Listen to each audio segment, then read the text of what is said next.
खुलुमबाय बड' लेटेस्ट आपडेटआव बयखौबो बरायबाय रादाबखौ फरायदों आं प्रमद खाख्लारिया।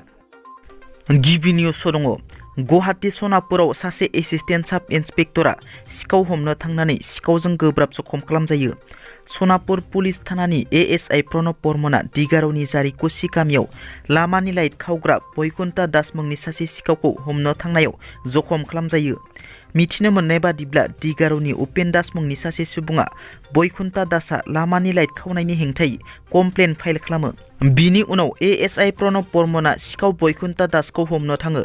नाथाय सिखाव बैकुन्ठा दासआ एएसआइ प्रणब बर्मनखौ गोबौ छुरिजों सुनायाव उदैयाव जखम जायो।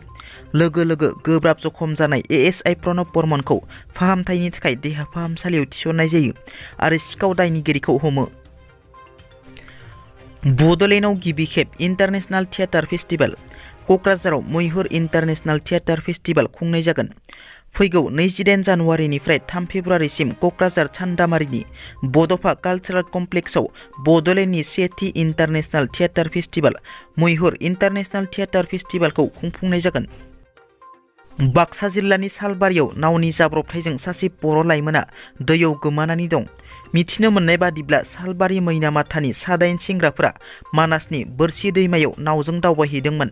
नाथाय रंजा खुसियै फैफिननाय समाव नावा गिख्रंथाव जाब्रबथाय जानानै नावा दैयाव गोदोयो।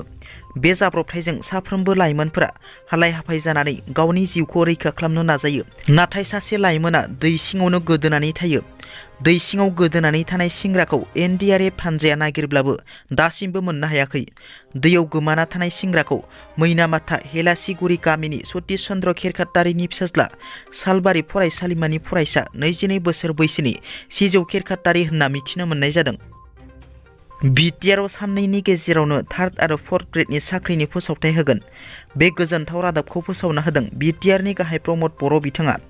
गसाइगाव महकुमानि सिङाव थानाय जारागुरि गोविन्द बसुमतारि फरायसालिमानि थाखो खथा लुफुंनो अन्थाइ खाम्फा गायसननायजों लोगोसे जारागुरि ओनसोलावनो आसाम सरकारनि बिथांखिनि गेजेरजों मोनसे मिनि स्टेडियाम गायसननायनिबो अन्थाइ खाम्फाखौ दिनै बिटिआरनि गाहाय प्रमद बर'आ गायसननानै होफैयो। बे हाबाफारियावनो बाहागो लानानै बिटिआर ओनसोलाव साननैनि गेजेरावनो 3rd आरो 4th ग्रेडनि साख्रिनि फोसावथायखौ होगोन आरो 1999 मायथाइनि माखासे फोरोंगिरिफोरनो थिसनथाइ होखांनायनि उनावनो टेट उथ्रिसार जानो हानाय बिजाथिफोरनोबो थाबैनो थिसनथाइ होनाय जागोन होनना बिटिआरनि गाहाय प्रमद बर'आ मिथिहोयो। दिनैनि रादाबा एसेनोसै। नोंथांमोना जुदि आंनि रादाबखौ खोनासंनानै मोजां मोनदोंब्ला अन्नानै लाइक, शेयार आरो साबस्क्राइब खालामनो दाबाव। गोजोन्थों।